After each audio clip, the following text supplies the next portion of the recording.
Last year, there were multiple rumors reported about the then upcoming iPhone's new features. Well, the list of rumors included a bezel-less design, an OLED display, and a fingerprint sensor that was embedded on the display itself. Of course, we got the iPhone 10, but it scrapped Apple's Touch ID altogether for its own revolutionary Face ID.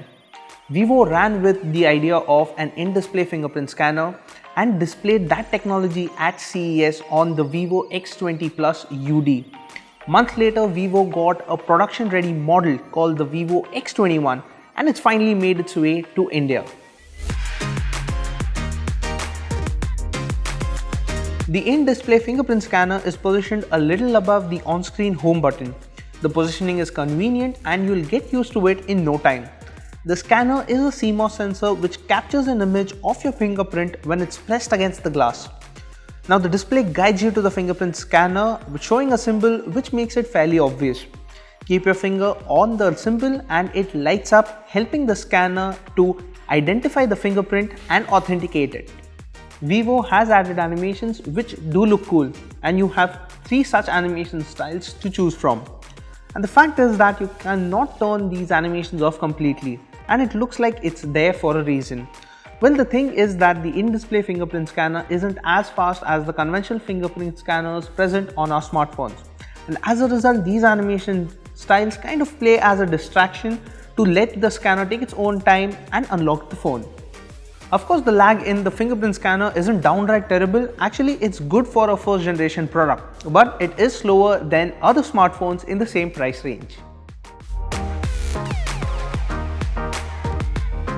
Besides, you also have the option for face recognition, dubbed Face Access by Vivo.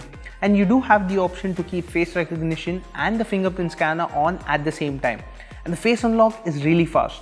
So fast that it could recognize our face and unlock the phone before we put our finger on the in-display fingerprint scanner. Besides the biometric features, the Vivo X21 does have a lot going for it. It has a big 6.28-inch display at the front and has thin bezels all around except the bottom where it is comparatively thicker. It has a notch that houses the metallic earpiece, the selfie camera, and an IR sensor, among others. At the back, the Vivo X21 has a dual camera setup along with a single LED flash. The mid-frame is made out of metal and the back is entirely made out of glass. It does not pick up a lot of fingerprints, however, it can get a little slippery to hold. Vivo ships a case in the box that might come in handy to keep the X21 safe. All the buttons are placed on the right and the left side of the phone is bare. The 3.5mm audio jack and the secondary microphone are positioned on the top. Interestingly, it has a SIM tray slot at the bottom along with a micro USB port and a speaker grill. Yes, you've heard it right, a micro USB port on a phone that Vivo has priced at 35,990 rupees. Considering how futuristic the in-display fingerprint scanner feels, well, the micro USB port drags it back to the past. The Vivo X21 has a pre-applied plastic screen protector, and Vivo warns against using aftermarket screen protectors, saying that it might affect the in-display fingerprint scanner's performance. The Vivo X21 is powered by the Snapdragon 660 mobile platform and is clocked at 2.2 GHz. It has 6 GB of RAM and 128 GB of internal storage. It is a dual SIM smartphone with a hybrid SIM slot. There are 2 nano SIM slots and you can replace the second SIM with a micro SD card to expand storage up to 256 GB. One of the good things about the Vivo X21 is its AMOLED display. It has good viewing angles and punchy colors. This 6.28-inch display has a resolution of 1080 by 2280 pixels with a 19:9 aspect ratio. But if you are among the ones who like a neutral color output, you might be disappointed since there's no way to tweak the display. The dual camera setup at the back consists of a 12 megapixel primary sensor and a 5 megapixel depth sensor. The company has opted for the same 12 megapixel sensor for the selfie camera. Apart from selfies, the front-facing camera also undertakes face recognition duties. Like most other Vivo phones, the X21 runs on its custom FunTouch OS. We found that it was running FunTouch OS 4.0 on top of Android 8.1 Oreo. The display area around the notch is used as the status bar, but we could not find a setting to switch the notch off like we have seen in a few phones recently. FunTouch OS looks a lot like iOS. It also has a control center which has all the quick toggles usually found in the notification shade on most other Android smartphones. You need to swipe up from the bottom of the display to access control center. Navigation buttons on the X21 can be customized, and you can change the order of these buttons or ditch them altogether for gesture-based navigation. We switched to gesture navigation while reviewing the X21 and found that they are quite smooth and are easy to get used to.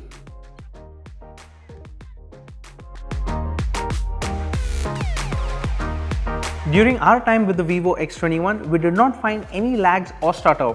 The Snapdragon 660 SoC is capable of delivering a smooth experience. And with 6GB of RAM on board, well, multitasking isn't much of an issue. Like most other phones with the 19:9 display, the X21 only runs compatible apps in full screen. Apps that are not fully compatible either run in the 18:9 aspect ratio or switch to the traditional 16:9 ratio.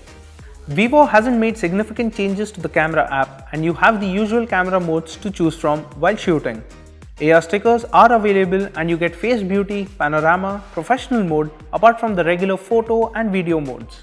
The Vivo X21 is super quick to focus and we were happy with the photos it produced. Landscape shots turned out quite well and the phone was also quick to enable HDR mode automatically when required. Macros turned out quite well and the phone does a good job of separating the subject from the background. When clicking portraits in this mode, we found that the edge detection was decent, but we did see edges getting blurred occasionally. Low light shots are average and it misses out on details of objects at a distance.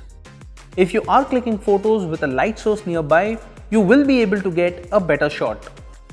Selfies turned out a little overexposed, but we liked the output.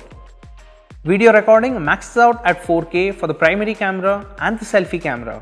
While recording in 4K, it did not have a time restriction and we couldn't record 4K video beyond 10 minutes. We also found that the colors appeared oversaturated while recording in 4K and there is no form of stabilization. Video output at 1080p had stabilization. The Vivo X21 has a 3200 mAh battery and offers good battery backup and low drain when at idle. In our HD video loop test, the smartphone managed to clock 14 hours and 11 minutes. With our usage, the phone lasted us for one full day with still some juice left to continue further. Vivo ships the phone with a fast charger in the box that is capable of charging it to 50% in half an hour, but it takes close to an hour and a half to charge it completely. The Vivo X21 is the first smartphone with an in-display fingerprint scanner to launch in India. It is backed by decent hardware coupled with Vivo's software.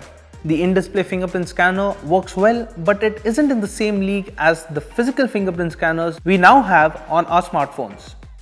It is slightly slower to unlock the phone, but is acceptable considering it is a first-generation product. Opting for a micro USB port instead of the USB Type-C port on a phone that is priced 35,990 rupees is a shocking move, and Vivo has priced it in the same league as the OnePlus 6, drawing a lot of heat to the device. You can opt for the Vivo X21 only if you want to try out the new in-display fingerprint scanning technology. It isn't really fast, actually it's slower than the current fingerprint scanners that we have on phones in this price range. If you want something that's similar in terms of hardware, the Nokia 7 Plus is cheaper by 10,000 rupees. But if you are willing to spend, you can get the powerhouse that is the OnePlus 6. And that was our review of the Vivo X21. For all things tech, log on to gadgets360.com.